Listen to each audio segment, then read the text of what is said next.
Salam hörmətli tamaşaçılar. Azəri Təhsil Portalı ilə Sosial Tədqiqatlar Mərkəzinin ortaq layihəsi olan Təhsil Siz proyektində və onun ilk buraxılışında birlikdəyik. İlk verilişimizin qonağı, tanınmış təhsil eksperti, Təhsildə Təhlil və Kommunikasiyalar Mərkəzinin rəhbəri Kamran Əsədovdur. Kamran bəy, xoş gəlmisiniz.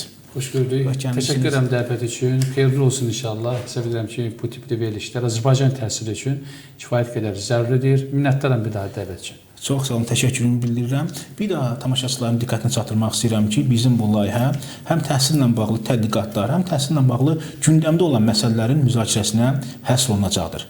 Kamran müəllim, elə biz başlayaq. Son həftələrdə xüsusən siz tərəfindən yazılan, qeyd olunan müəllimlərin sertifikasiyasına bağlı olan bəzi detallara.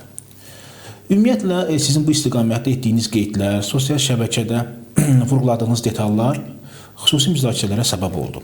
Biz elə onlara başlamazdan əvvəl ümumi bir sual vermək istəyirəm. Hazırda müəllimlərin sertifikatlaşdırması prosesində əsas boşluqlar nələrdir və nələr dəyişilməlidir? Təşəkkür edirəm. Sözün hər mənasında sertifikasiya çox aktual bir məsələdir və siz bu aktual məsələni gündəmə gətirirsiniz. Qeyd edim ki, sertifikasiya proses olaraq çox vacibdir. Yəni biz əgər işə götürən qismində iştirak edirsinizsə, mütləq burada uşaqların qarşısına çıxan əmək haqqı alan şəxslərin bilik və bacarıqları həm mövcud qanunvericiliyin tələbinə əsasən, həm dünya təcrübəsinə əsasən yoxlanılmalıdır. Çox təəssüflər olsun ki, təcrübə göstərir ki, uzun müddət ərzində işə qəbul olunmuş şəxslər öz üzərlərində çalışmırlar. İxtisaslarla bağlı yeni dərslikləri, kitabları oxumurlar. Azərbaycanda sertifikasiya prosesi biraz tarixi daha əvvələ gedib çıxır. Düzdür, adi sertifikasiya olmasa da, əslində müəllimlərin işə qəbul prosesinin 2009-cu ildən başlamasının özü bunun daha yoxlanılaraq işə qəbul prosesini həyata keçirməsidir. Ayrıca 2014-2018-ci illərdə Təhsil Nazirliyi müəllimlərin diaqnostik imtahanlarını keçirmişdi və demişdi ki, mütləq şəkildə siz öz üzərinizdən işləməlisiniz. Və ən vacib məqam 2022-ci ildə başlayan sertifikasiya idi. Əvvəlki, təbii ki, imtahanlardan fərqli olaraq sertifikasiya həm müəllimlərin əmək haqqının optimallaşmasına imkan verir. Həmçinin bizim hər dəfə dediyimiz bir məsələ var ki, müəllimlərin heç hamısının bilik və bacarıqları eyni deyil. Hələ ki, bunu yoxlayan, ölçən alət bir dənədir. Yəni, hamımıza vahid imtahan modeli tətbiq olunur.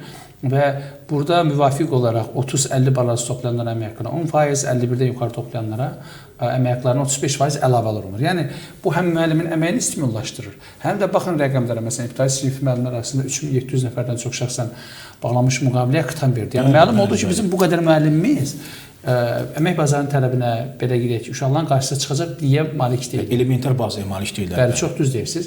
Və sertifikasiya prosesində boşluqlar var. Boşluqlar nədən ibarətdir? Birincisi, qeyd edeyim, bizim müəllimlərin hamısını yaşından asılı olmayaraq eyni imtahana cəlb edirik. Düzdür, onlar eyni dərsi deyə bilərlər. Amma 60 yaşında şəxsin testlə işləmə bacarığı ilə, həmçinin oxuduğu kitablarla 22, 23, 25 yaşında şəxs eyni deyil. Yəni aşağı belə deyək ki, ilk dəfə MİQ-lə işə girən şəxs 3 ildən sonra sertifikasiya cəlb olunur.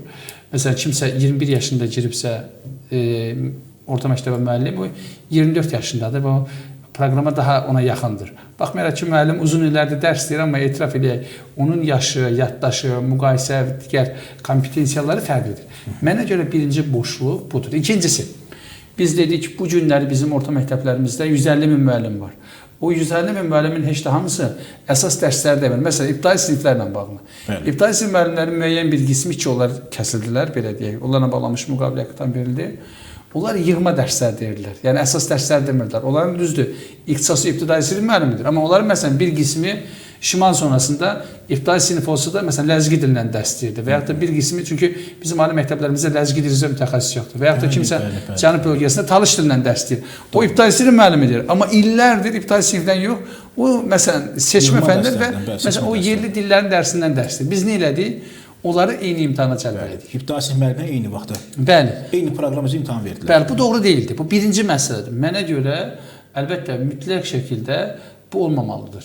Bundan başqa, biz yaşı 60-dan yuxarı olan şəxslərə könüllülük tətbiq edirik və yaxud da deyirik ki, sən mütləq şəkildə iştirak eləsən, əgər sənə bağlanmış müqavilə 65-dən sonra xitam vermə məsələsində baxılacaq. Amma reallıq belə deyil. Reallıq nədir, üzrəyəm Kamran müəllim? Məhz bu məsələdə reallıq nədir? Dediniz ki, reallıq belə deyil.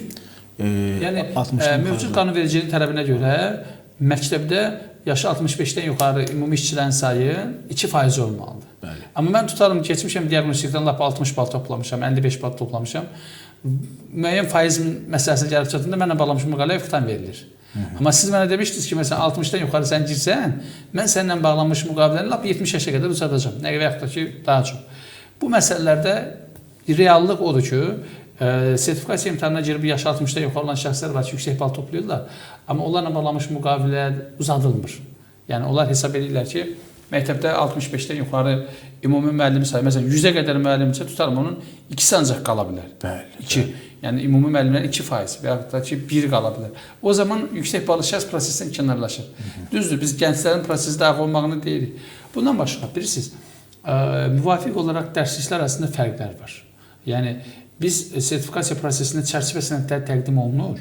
Amma o çərçivə sənədləri dediyim kimi yaşlı müəllimlərlə gənc müəllimlərin istifadə etdiyi kitablar axı fərqlidir. Yəni reallıq danışmalıyıq. Biz belə olmalıdır ayrı bir şeydir. Reallıqda nədir?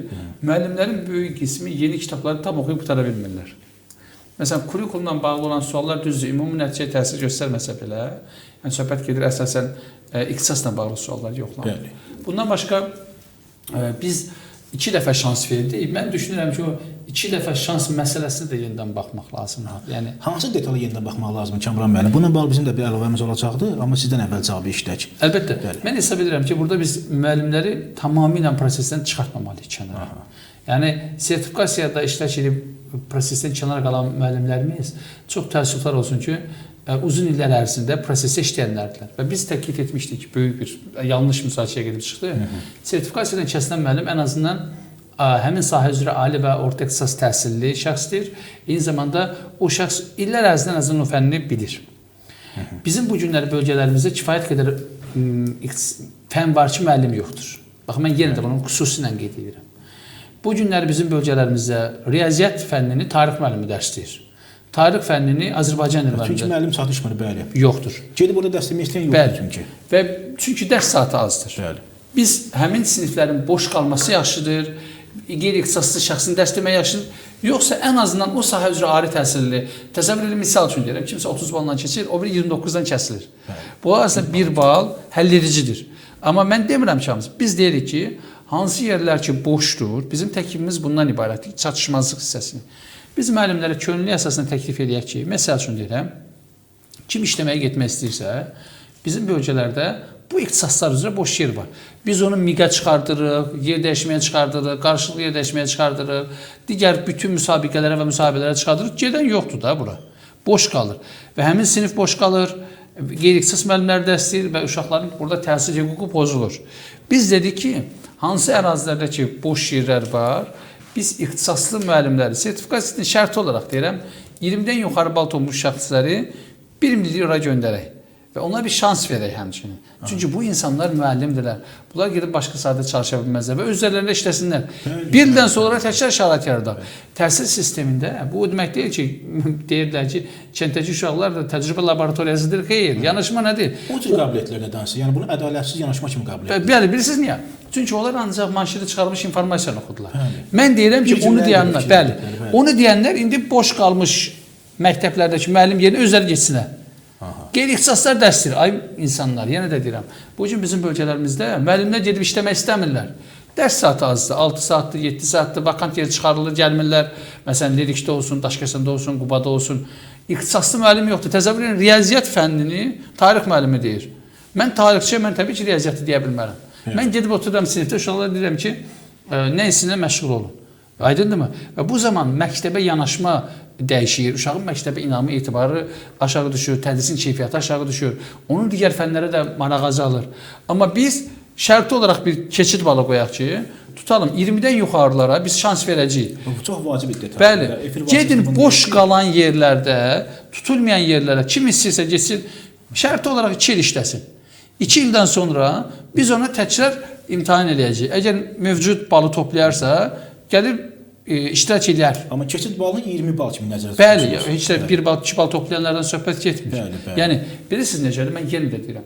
30 bal toplayanla 25 bal toplayanın hansı fərqi var? Fərq yoxdur. Əlbəttə ki, testologiyada Amma fərq üzr istəyirəm Kamran bəy. Məncə 30 balla 20 bal toplayan arasında müəyyən qədər fərq ola bilər. Bəlkə limit 25-30 bal arasında olsun. Yox, mən yenə deyirəm. Siz burada gedə biləcək şəxslərin əhatə dərəcəsi də var da. O da var. Bizim əsas hədəfimiz nədir? Bu günləri heç kimin diqqət yetirmədiyi, amma sosial şəbəkələrdə populyasiyasına yazılı bir məsələ var. Unudursuz. Bizim bu gün bölgələrimizdə boş qalan siniflərimiz var. Qeyri-ixtisaslı müəllimlər tərəfindən tədrisin həyata keçirildiyi fənlərimiz var. Biz deyirik ki, həmin dərslər qeyri-ixtisaslı müəllimlər tərəfindən həyata keçirilməsin, boş qalmasın. Şərti olaraq sertifikasiyada 20 bal, 22 bal, 23 bal bu balı keçənlər gəlsinlər. Mən sizə bir məqamı qeyd edeyim. Emin bəy, siz bilirsiniz ki, məsələn, elə fənlər üzrə keçid balları nə qədər aşağı düşür? Misal üçün, qoyurlar minimum bal 40 bal, gələn olmur. Məcburdular sonradan zənglə 30 balı çağırırlar. Yəni 100 balın 30 balını çağırmaq mı yaxşıdır, yoxsa 60 balın 25 balını çağırmaq yaxşıdır? İkinci məsələ bəli. Aydındır mı? Çünki bu adam uzun illərdə ən azı minimum 10 ildir tədris prosesinin içindədir, uşaq psixologiyasını bilir, jurnal yazmağı bilir, müəyyən qədər tədrisin təşkilindən, qiymətləndirməsində məzmunundan xəbər var. Bir də var, biz universitetdən çıxıb 30 bal yığmış birini göndəririk. Məndə bir icazənizlə bir sual yarandı. Sən də təhsildə Təhlil və Kommunikasiya Mərkəzinin rəhbəri kimi araşdırmalar aparırsınız, tədqiqat işləri aparırsınız. Mənə bir sual həmin onun yazını oxuyanda da maraqlı gəldi və indi də. Deməli, deyirsiniz ki, bu sertifikasiya prosesində 20 baldan yuxarı nəticə göstərənlər müəllim çatışmazlığı olan yerlərdə bu boşluğu aradan qaldıra bilərlər. Maraqlıdır. Məsələn, bizim bölgələrimizdə, yəni hətta buna müəyyən dərəcədə tələbatlı olan məktəblər hansılardır? Bunlar hansı bölgələri əsasən əhatə edirlər? Əlbəttə, aparılan tədqiqatlar və təhlillər göstərir ki, bu günləri bizim Masallıda, Yardımda, Lerikdə, Astarada, Quba, Qusar, Xaçmaz, Daşkəsən, Gədəbəy bu ərazilərdə hazırda ciddi şəkildə riyaziyyat müəllimi çatışmazlığı var. Fənlər üzrə mən deyirəm. Maraqlı ki, riyaziyyatdan artıq sertifikasiya imtahanları keçirilib. Məsələn, ingilis dili fənni ilə bağlı düzdür, o qədər də təhlükəli məqam olmasa belə bir neçə məktəbdə var. Bu strateji məsələdir. Uşaqlar 9-cu sinif buraxılış imtahanında, ali məktəblərə qəbul imtahanlarında bu fənlərdən dərs deyirlər. Dərs alırlar, imtahan verirlər. Yəni uşaqlar 9-cu, 11-ci sinifdə bu fənlərdə imtahan verirlər, amma onlar boş qalır. Özü riyaziyyat əsas fəndir. Ana fənlərdən əlbəttə ki, riyaziyyatı kim tədris edir orada? Orada tarix müəllimləri dərs deyir, biologiya müəllimləri dərs deyir. Böyük əksəriyyətində qeyri-ixtisas müəllimlərdir. Riyaziyyat getmir. Yol verilməzdir bu. Əlbəttə ki, mənim də irəli sürdüyüm təklimin əsas mahiyyəti bu idi ki, prosesdən kənar qalan şəxslər deyirlər ki, bizim uşaqlarımız sizin üçün təcrübə laboratoriyasıdır. Yox, bir də mənə yazır ki, kənddəki uşaqlar savadsızdırmı? Xeyr, kənddəki biz demirik savadsızdır. Amma siz istəyirsiniz ki, o uşaqlar müəllimsiz qalsın. Siz istəyirsiniz ki, o uşaqların dərsləri boş keçsin, uşaqlar daha zəif olsun. Biz deyirik ki, sinif boş qalmasın. Fənli qeyri-ixtisas müəllimidir, tarix müəllimi riyaziyyatı necə deyə bilər? Coğrafiya müəllimi riyaziyyatı necə deyə bilər? Mümkün deyil bu. Yəni 7-ci, 8-ci, 9-cu sinif uşağına ixtisaslı müəllim dərs deməlidir. Ona görə də bu vacibdir. Məsələn, mən sizə deyim ki, Azərbaycan ədəbiyyat müəllimləri arasında da sertifikasiyada kəsilənlər vardı, amma bölgələrdə çox cüzi hiss olur. Amma daha çox bizim ən ciddi bu dəqiqə çatışmazlıq riyaziyyat müəllimləri arasındadır, ingilis dili müəllimləri arasındadır ki, həm bölgələrə getmirlər, həm də kifayət qədər yer var və qeyri-ixtisaslı müəllimlər tərəfindən bu fənlər tədris olunur və təbii ki, qeyri-ixtisas fənlər tərəfindən tədris olunan fənlər keyfiyyətdən danışmağa dəyməz. Və burada insanların təhsil alma hüquqları ciddi şəkildə pozulur. Deməli, bu həm də özünü buraxılış imtahanının nəticələrində əks etdirir. Əlbəttə, siz müvafiq Dövlət İmtahan Mərkəzinin abituriyent 12 jurnalını biz təhlilində baxırıq ki, məhz qeyd etdiyimiz rayonlarda, məsələn, Tovuzda bu problem var.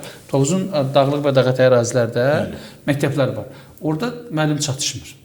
Təsəvvür edin, həmin məktəblərin son 5 il ərzində biz həmin fənlər üzrə buraxılış və qəbul imtahanlarının nəticələrini təhlil edirik.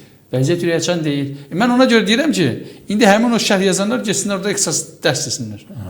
Biz deyirik ki, məktəblər boş qalmasın. Hamı oturur sosial şəbəkədə, axırıncı və nəvdələ bir tədqiqat aparıblar. Tədqiqat hamı aparmamalı. Bir kitab oxumurlar, bir məqalə oxumurlar. Deyirsiniz ki, bunun elmi əsası var. Problem var. Hal-hazırda bizim bölgələrdə ixtisaslı müəllim çatışmazlığı var. Bu problemi necə həll eləyərik? Deyir ki, müəllim göndərin. Getmir də. Müəllimlər işə qəbul imtahanında 4 dəfə darbadat vakant yer seçimi olur. Darıcan zəngidən olur. Sonra regional idarə özü xahiş minnətlə edir. Yenə getmirlər. Getmirlər də, niyə getmirlər? Boş qalıb axı. Bu problem necəsə həll olunmalıdır. Həll yolunda yeganə variantı budur. Yəni yeganə, yəni başqa variant yoxdur. Mümkün deyil. Çünki buna qədərki mərhələlərdə bu problem həll olunmur. Yenə də deyirəm, bizim orta təhsil məktəblərinə işə qəbul üçün yeganə alət deməli MİQ imtahanlarıdır. MİQ-dən getmir də müəllimlər ora. Getmir. Bəs sizin Kamran bəy, madəm bu yeganə variantsa, yeganə həll yoludusa, sizin bu təklifin realizasiya, reallıq dərəcəsi nə qədərdir? Məsələn, şəxsən mənə elə gəlir ki, müəllim kəsilməsinə baxmayaraq, onlar da adı çəkilən yəni ucqarlara getməkdə tərəddüd yaşaya bilərlər. Bilirsiniz, əslində burada bir neçə məqam var. Biz stimullaşdırmalıyıq. O demək deyil ki, biz həmin müəllimləri, belə deyək, kimisə 20-dən yuxarı, 25-dən yuxarı bal toplayıbsa, bu adamın iki variantı var. Ya kəsli prosesdən kənarlaşacaq, ya da öz üzərində işləməklə, təbii ki, müəllimlik fəaliyyətini davam etdirməklə bu prosesdə iştirak edəcək. Təbii ki, könüllü əsasında nəzərə alsaq, bu olacaq. Biz demirik kütləvi olacaq. Amma inanın ki, əmək müqaviləsinə xitam verilməkdənsə, 1 ildən, 2 ildən sonra şansının olacağına ümid edib bu prosesə qoşulmalıdır. Yəni, bizim əsas hədəfimiz iki məsələdir. Bir, dövlətin sosial siyasətinə dəstək vermək, yəni öz işini itirən insanların sayını azaltmaq, eyni zamanda həmin məktəblərdəki boşluqlar aradan qaldırmaq. Təbii ki, mən hesab edirəm ki, kimlərsə 2 ildən sonra, 3 ildən sonra prosesə yenidən qoşulmaq hüququ qazanacaqsa, gedəcəklər. Bu olmalıdır. Yeni də bərabər imtahanlara cəlb eləyək, yeni sertifikasiyaya cəlb eləyək. Yenə də deyirəm, biz yeni müəllimləri yetişdirmək üçün kifayət qədər vaxt itirdik və uzun vaxt ərzində bu proses uzanır. Mən yenə də sizə bir məqamı qeyd edeyim. Aparılan tədqiqatlar göstərir ki, imtahan nəticələri, xüsusən test imtahan nəticələri bilik savad göstəricisi deyil. Elmi bəy, sizə çox maraqlı bir informasiyandır. Buyurun. İstər müəllimlər işə qəbulunda, istər sertifikasiyada yüksək bal toplayan müəllimlərin böyük əksəriyyəti deyirəm ha, repetitorluqla məşğul olanlardır, hazır kurslarında olanlardır. Yüksək bal toplayanların. Yəni onlar gündəlik bunu zaten abituriyentlərlə işləyirlər, şagirdlərlə işləyirlər. İşləyirlər, paralel özü bu prosesi bilirlər. Yəni biz təhlillərdə də biz bunu görə bilirik ki, kimlər ki repetitorluqla məşğul olan nəticələr yaxşıdır. Onlar təbii ki, bizə görə həmin müəllimlər yaxşı müəllimlərdir. Bunlar sertifikasiyada yaxşı bal yığırlar. Amma yaxşı müəllim tamam başqa bir məsələdir. Aydındır mı? Orta təhsil məktəblərində şagirdlə şəxsiyyət kimi yarışan, milli mənəvi dəyərləri ortaya qoyan və şəxsiyyət yetişdirən müəllimlər yaxşı müəllimlərdirlər. Mən demirəm, o yüksək bal yığanlar pisdir, amma bizim hal-hazırda bir dənə alətimiz sertifikasiya nəticəsidir. Bu doğru deyil. Kamran bəy, söhbətin bu yerində mən bir detal toxunmaq istəyirəm icazənizlə və sonra onunla bağlı sizin də cavabınız bizim üçün və tamaşaçılar üçün maraqlı olacaq deyə düşünürəm. Bu sertifikasiyanın təşkilində cari məsələlər öz yerində. Gələcək periodlar üçün nələr təklif olunmalıdır? Hansı prosedurlar, hansı yeniliklər burada tətbiq olunmalıdır? Məsələn, mən icazənizlə iki detallı demək istərdim. Birincisi, o vaxtda biz sizinlə bunu müzakirə etmişdik dostlar arasında və deyəsən, çox adam bundan razılaşmışdı. Bu, diferensial maaş artımından bağlı faiz göstəriciləri. Məsələn, 31 bal toplayan da daha sonra 50 bal toplayan da 10%lik artıma düşür. Və burada düşünürəm ki, müəyyən bir kateqoriya bölgüsü olmalıdır və o faiz dərəcəsi bala görə dəyişməlidir. Bu birinci yanaşma. İkinci yanaşma, şəxsən bu detalla bağlı sizin cavabınız mənim üçün çox maraqlıdır, elimdən maraqlıdır deyimsə. Məsələ nədir? Sertifikasiyanın ikinci mərhələsi müsahibə mərhələsi. Bu, düşünürəm ki, az qala formal bir şeydir və bunun nəticələri ümumiyyətlə nəyə xidmət edir və nəyə xidmət etməlidir? Sizcə, məsələn, bunu təklif olaraq deyirik, yəni ikilikdə oturub söhbət edirik, təklif olaraq. Bu, müsahibə mərhələsinin yüksək nəticəsi də əmək haqqı artımına tətbiq edilsə, pis olmazmı bu? Bu iki detalı bildirmək istərdim. Digər, həm bunlarla bağlı sizin fikirlərinizi, həm də əlavə nə kimi təklifləriniz olarsa, bunu eşitmək istərdik. Təşəkkür edirəm, çox vacib məqamdır. Təbii ki, mən əlavə də sizin çox maraqlı bir təklifiniz vardı, müddətlə bağlı. Bəli. Bu çox aktual bir məsələdir və dünya təcrübəsi də var bununla bağlı. Bilirsiniz, sizin o qeyd etdiyiniz və bizim dəfələrlə müzakirə etdiyimiz məsələ müəllimlərin topladıqları ballara görə əmək haqqı almaq məsələsi çox vacibdir. Yəni, biz təklif etmişdik ki, burada şərt olaraq deyək, 30 baldan 35 bala qədər, 35-dən 40-a qədər, 40-dan 45-ə qədər, 45-dən 50-yə, 50-dən yuxarının da özünün bir faiz olmalıdır. Yəni, bu bölünməlidir. Niyə? Siz çox düzgün qeyd edirsiniz. 50 bal yığanla 30 bal yığan aralarında bu qədər bal fərqi var. Bəli, çox bal fərqi var. Və bu eyni faizin ayrılması doğru deyil. Bu, ümumiyyətlə stimullaşdırıcıdır. Çünki bir adam növbəti dəfə bu əmək haqqı dəyişməsi üçün 5 il keçməyin gözləməlidir. Bəli. Bu doğru deyil. Baxın, mən də bir mənalı şəkildə razıyam ki, burada ballar bölünməlidir. Yəni təsəvvür edin 10% ilə 35% arasında 25% fərq var. Böyük intervaldır, bəli. Kifayət qədər. Ona görə biz o intervalı bölməliyik. Bu həm müəllim əməyini stimullaşdırmağa imkan verəcək, həm rəqabət mühiti yaradacaq, həm də motivasiyaçı bir mühit olacaq. Bu bir mənalı şəkildə belədir. Mən bundan razıyam və bu belə olmalıdır. Müsahibə mərhələsi nəzərə alınmalıdır. Müsahibədə düzdür, orada minimum bal tələbi qoyulub 20 olaraq, onun da bunun üzərinə gəlməsi vacibdir. Bəli. Yəni, bilirsiniz, hər bir mərhələdə stimullaşdırıcı addım mütləq olmalıdır. Əsas hədəf nədir? Biz müəllimlərin sosial vəziyyətini yaxşılaşdırmaq istəyirik, onların bilik və bacarıqlarının artırmasında maraqlıyıq. Bu tipli məsələlərə biz xüsusi diqqət yetirməliyik. İndi gələcəm əlavə təklif məsələsində. Təbii ki, mən sizin səsləndirdiyiniz sertifikasiya imtahanını 2 ildən bir keçirmə məsələsində bir mənalı şəkildə qatılıram. Bu niyə görə lazımdır? Bilirsiniz, məsələn, Rusiyada hər il bu proses baş verir. Rusiyada müəllimlər hər tədris ili başa çatandan sonra... Hörmətli müəllimlər diqqətlə qulaq assınlar. Yəni, bilirsiniz, bəzən biz deyirik ki, biz işləməyək, biz ancaq çox maaş verin. Bizim ancaq yanaşmamız budur ki, ancaq bizə pul verin də. Biz elə deyil. Təklif olanda sanki kimsə əziyyət çəkmək istəmir, kimsə işləmək istəmir. Siz müəllimsinizsə, siz tarixi tədris edirsiniz, riyaziyyatı, coğrafiyanı, fizikanı, kimyanı. Axı siz bu müəllimisiniz. Sizin uşağınız, baxın mən yenə də deyirəm, sizin şagirdiniz ildə ən azı yarım illərə görə BSG verir 2 dəfə, 4 həftədən bir KSG, kiçik summativ imtahanına cəlb olunur. Nədən? Sizin ona keçdiyinizdən siz qiymətləndirirsiniz. Baxın, bir şagirdi, yəni düz ibtidai siniflərdə, məsələn, ibtidai birinci sinifdə yoxdur, KSG, məsələn, yuxarı siniflər arasında KSG, BSG-lər var da, fənlər üzrə. Müəllimlər bu sualları özləri hazırlayırlar, bəzən direktor verir, bu prosesə iştirak edirlər. Sizin şagirdiniz, belə deyək ki, il ərzində böyük summativ qiymətləndirmə verir, kiçik summativ qiymətləndirmə verir, buraxılış imtahanı verir, qəbul imtahanı verir. Onlar qorxmurlar. Amma siz müəllim olaraq ali təhsil aldığınız, uzun müddət çalışdığınız, maaş aldığınız sahədən imtahan olmaqdan qorxursunuz. Məşhur bir məsələ var, deyir ki, uşaqlar, məsələn, bir şagird bir il ərzində 11 dənə fəndən suallara cavab verir. Məsələn, siz orta məktəbdə oxuyanda tarixində sualına cavab verir, coğrafiya. Amma müəllim məncə o fənnə cavab verir. Aydındırmı? Yəni, biz amma ali təhsilliyik, biz daha yetişkinik, biz daha təcrübəliyik. Ona görə mən bu il məsələsində maraqlıyam. Birinci ona görə ki, həm müəllimlər özlərində daimi işləyərlər. İkincisi, bu illər bir müəllim təbii ki, tutalım 30% artım alıb, gəlin dəfə o istəyir ki, daha yuxarı faiz alsın, o bölgüdən sonra.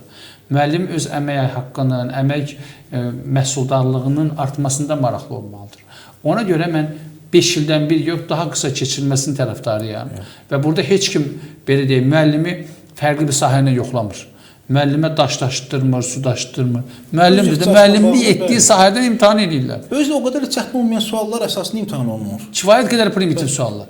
Baxın, mən sizə qeyd edeyim ki, sertifikasiya imtahanında, eyni zamanda MİQ imtahanında təqdim edilmiş test tapşırıqlarını biz 9 sinifin buraxılış imtahanına, 11 sinifin buraxılış imtahanına müqayisəndə də görürük ki, onlar daha çətindir, nəinki bu imtahanlar.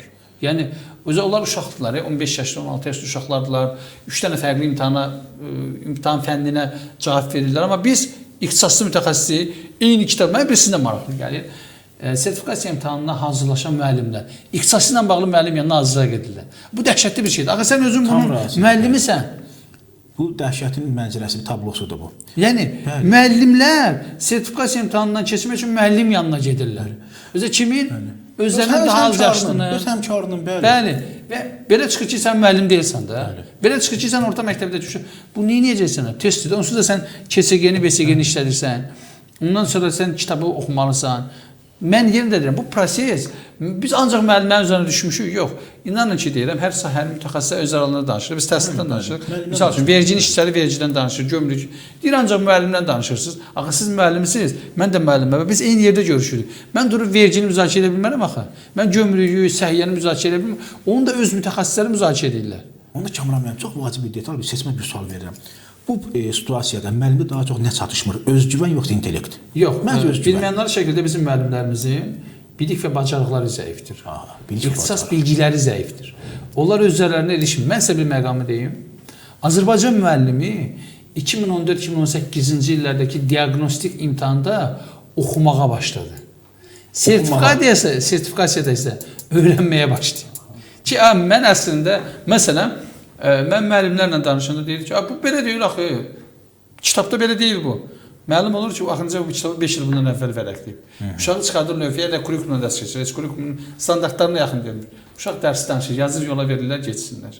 Amma bizim əsasən sertifikasiya prosesinin gözlənti nədir? Tədrisin təşkilində keyfiyyət artmalıdır. Məzmunda dəyişiklik olmalıdır. Müəllim həqiqətən də tədris etdiyi fənni bilməlidir. Heç kim müəllimin düşməni deyil. Təbii ki. Müəllim amma uşağın düşməni olmamalıdır. Baxın, öz ixtisasını bilməyən müəllimin sinifdə nə işi var? Onun nə haqqı var ki, həm hüquqi, həm mənəvi, o özü bilmədiyi bir şey uşağa öyrətsin. Asfalt sözünü yaza bilmirsə, şaftalı sözünü yaza, deyir ki, stres keçirib. Bəs uşaq onda niyə 2 yazırsan ki, o da stres keçirir də. Uşaq hazır olmayanda nə edirsiniz? İndi qiymətləndirmə yoxdur, mən də bilirəm. Misal üçün, şərti olaraq deyirəm də. Uşaq sinifdə qaldı, 2 yazırıb da, belə deyil. Düzdürmü? Müəllim də 2 aldı da. Yəni həmin şəxsdir, yanaşma eynidir. Kamran müəllim, həddindən artıq çox maraqlı danışırsınız və bu məqamda mən də bir sonuncu sual da vermək istəyərdim sizə. Sizcə bunun səbəbi, bu mənim şəxsi qənaətimdə yanlış da ola bilərəm, bunu yanlış olsam düzəldərsiniz, xahiş edirəm.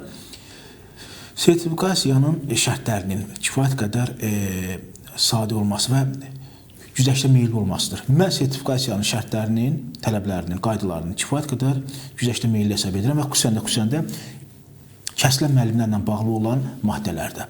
Məsələn, təsəvvür edin, bugün biz müəllim illərlə hazırlaşdığı, təhsil aldığı və keçdiyi ixtisasla bağlı elementar suallara cavab verə bilmir. Hər iki sualın birini cavabləyə bilmir, olsun. Bir il əlavə vaxt verilir və həmin bir il əlavə vaxtda nə qədər formal ya qeyri-formal olsa da hazırlıq prosedurları təklif olunur ona.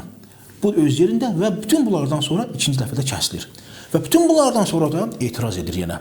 Sizcə bu güzəştlərin, necə deyim ki, çoxluğu bu situasiyanı yaratmırmı? Əlbəttə, razıyam. Bilirsiniz, proses birdən-birə təşkil olunduğuna görə dövlət müəyyən qədər bilmirdi ki, nə qədər müəllim kəsiləcək. Əslində, sınaqlar keçirilmişdi. Baxın, bizim bayaq dediyimiz bir problem var. Bölgələrdə ixtisaslı müəllim çatışmazlığı var. Evet. Nə qədər miqdə keçirsə göndərə bilmirik. Biz qeyd etdiyimiz nüansını siz təsəvvür edin ki, hələ 2 mərhələdən sonra bir 7 min yaxın müəllim prosesdən kənarlaşıb. Düzdürmü? Bu bir mərhələ olsa qeyd olunan rəqəm 15 minə, 20 minə çatacaqdır. Sonra onun yerini doldurmaq var.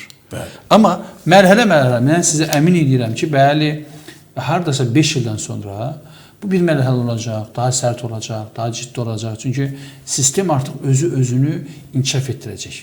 Yəni, humanizm prinsipinin əsas səbəbi bizi gözləyən real təhlükənin proqnozlaşdırılmamağı ilə bağlıdır. Yəni, bizim müəllimlərə bir şans veriyəsində hədəf onun cəmiyyətdə adaptasiyasıdır, eyni zamanda məktəbin birdən-birə boşalmağının qarşısını almaqdır. Biz bu günləri gəlin sərt bir dənə sertifikasiya keçirək, sizə əmin edirəm ki, müəllimlərin bir 30% kəsiləcək. Biz onu sonra doldura biləcəyikmi? Doldura bilməyəcək. Təhlükəli bir məqam ola bilər. Amma hər 5 ildən bir, 2 dəfə, 3 dəfə sistem özünü yeniləyəcək. Və ondan sonra bir mərhələ olacaqdır. Ondan sonra hətta daha 5 ildən bir yox, daha az müddətdə olacaqdır. Yəni, sertifikasiya əslində Azərbaycan Respublikasının Əmək Məcəlləsində tələblərdən biri kimi göstərilmişdir. Azərbaycan müəllimləri axınca və sertifikasiya 1994-cü ildə cəlb olunmuşlar. Ondan sonra nə işə qəbul var idi, nə işçilərin bilik və bacarıqlarının yoxlanması, ölçülməsi var idi. Axı, bu günləri hamı işə imtahan yolu ilə girir. Bu minimum biliyin yoxlanılmasıdır. Dövlət qulluğu imtahanından kimlərsə işə girir, MİQ-lə girirlər, DİQ-lə girirlər, müxtəlif imtahanlar var. Və bu nə deməkdir? Birini digərlərindən fərqləndirsin, minimum bilik və bacarıqlara malik olsun. Siz təsəvvür edin ki, bizim müəllimlərimiz əgər imtahansız işə qəbul olandan sonraki nəticələri biz təhlilini gördük. Məsələn, MİQ vasitəsilə qəbul olan müəllimlərin sertifikasiya nəticələri əvvəlki təyinat yolu ilə və yaxud da ki, birbaşa işə qəbul həyata keçirilən nəticələr kifayət qədər fərqlidir. Təsəvvür edin, MİQ vasitəsilə işə qəbul olmuş yaşı 30-a qədər olan müəllimlərin nəticələri digərlərindən böyük ölçüdə fərqlənir. Yəni, bu onu göstərir ki, prosesin bir qaydası var. Məsələn, bağça müəllimlərlə bağlı, onların da sertifikasiyası olacaq, gördünüzmü? 10 illər ərzində, məsələn, 2011-21-ci ildə uşaq bağçalar və körpələr oldu, icra hakimiyyətləri nəzdində bir dənə mərkəzləşmiş işə qəbul həyata keçirilmədi, uşaq qəbul həyata keçirilmədi. Sertifikasiya prosesi Azərbaycanda təhsil sisteminin sağlamlaşmasına, müəllimlərin bilik və bacarıqlarının artmasına, daha peşəkarlaşmasına xidmət edir. Siz müəllimsinizsə, bax, yenə də deyirəm, müəllim söz deyil, Müəllim xidmətdir, peşədir və siz bu peşəni bilirsinizsə eləməlisiniz. Mən tarixi bilmirəmsə, necə tarix müəllimi ola bilərəm? Və mən tarix müəllimiyəmsə və uşaqlarımı KSG, BSG imtahanı edirəmsə, mən özüm imtahandan niyə qorxmalıyam? Axı mən müəlliməm. Axı məni biologiyadan, kimyadan kimsə imtahan eləmir. Mənim il ərzində dərs dediyim, mənim il ərzində maaş aldığım fəndən mən dərs alıram. Bu deyil ki, məsələn, riyaziyyat fənnində ibtidai siniflər deyir, biz yuxarı sinifdən edirlər. Ay başınıza dönün, mən proqrama baxdım, gördüm, axı elə şey yoxdur. Məsələn, deyir ki, o bizim problemlər içərisində bayaq unutdum, ona deyəcəkdim. Məsələn, deyir ki, mən 5-ci siniflər dərs deyirəm, amma 5-6 sinifin Azərbaycan dərsəm, misal üçün, mənə 10-cu sinifdən imtahan edirlər. Ay başa dönüm, sən ali təhsil mütəxəssissən, sən bu fənni bilirsən. İxtisasın budur və salam. Yəni, sən bu ixtisas üzrə mütəxəssis. Riyaziyyat müəllimi deyir ki, mən 7-ci siniflər dərs deyirəm, mən 11-ci sinifdən niyə imtahan edirlər? Elə şey olar. Belə bölgü mümkün deyil axı. Əlbəttə ki, yəni sən ona görə o siniflərə dərs deyirsən ki, özün onu istəmsən. Yəni demirsən ki, asandır, mən bunu yola verim geçsin. Biz bunu zaman-zaman görə bilirik. Məsələn, direktorlar dərs saatlarının bölgüsü zamanı müəllimə təklif edəndə ki, gəl 9-cu sinifə dərs deyir. Yox, 9-cu sinifin proqramı ağırdır, mən getmirəm. Axı bunu özümüz eləmişik. Və bir də biz həmin sahə üzrə ali təhsilliyik. Yəni bu tipli bəhanələr müəllimi nüfuzdan salan amildir. Kamran müəllim, çox təşəkkür edirəm. Kifayət qədər geniş mövzudur və dəqiq korrekt cavablar üçün də minnətdarıq sizə. Son olaraq deyəcəyiniz varsa məmnuniyyətlə eşitməyə hazırıq. Təşəkkür edirəm bir daha dəvət üçün. Əziz müəllimlərimiz, siz bu ölkənin gələcəyini formalaşdıran bir şəxslərsiniz. Təbii ki, bu ad olduqca ağırdır. Onun məsuliyyətini dərk etməlisiniz. Nə sertifikasiya, nə hər hansı bir imtahan prosesi sizi narahat etməməlidir. Çünki özünüz imtahan edənsiniz. İmtahan edənlər də imtahan olunur. Burada imtahan olmanın yaxşı tərəfi odur ki, əmək haqqları artır, stimuldur, motivasiya edici məqamlardılar. Mən sizə təşəkkür edirəm. Sosial Tədqiqatlar Mərkəzinə təşəkkür edirəm. Eyni zamanda Azərbaycan portalına təşəkkür edirəm ki, məni dəvət etdiniz və ilk qonaq oldum və inanıram ki, biz mütəmadi görüşəcəyik. İzləyənlərə təşəkkür edirəm. Səbirli olun. Hər hansısa bir məsələni mütləq araşdırın. Hər hansı bir küyə getməyin, eyni zamanda provokasiyaya getməyin. İnanın ki, bizim əsas bir dənə hədəfimiz var. Azərbaycanda təhsil alanlar daha keyfiyyətli təhsil alsınlar. Azərbaycan təhsili inkişaf eləsin. Azərbaycan şagirdi daha yaxşı olsun. Azərbaycan müəllimi daha yaxşı yaşasın. Əmək haqqları daha yaxşı olsun. Yenə də deyirəm, övladımıza dərs deyən müəllimlər ən azından dərs dedikləri fənni bilsinlər. Əgər siz istəyirsinizsə ki, yox, yenə də deyirəm, bu yanlışdır. Amma biz sosial tərəfində düşünməliyik. Müəllimlər, müəllim adını qoruyun. Təşəkkür edirəm Əlbəttə. Təşəkkür edirik. Sonda Kamran müəllimin sözlərinə bir əlavə olaraq yalnız bir cümlə deyə bilərik ki, həm də bu bizim layihənin adıdır. Təhsil həm də siz olun ki, sonda təhsilsiz olmayaq.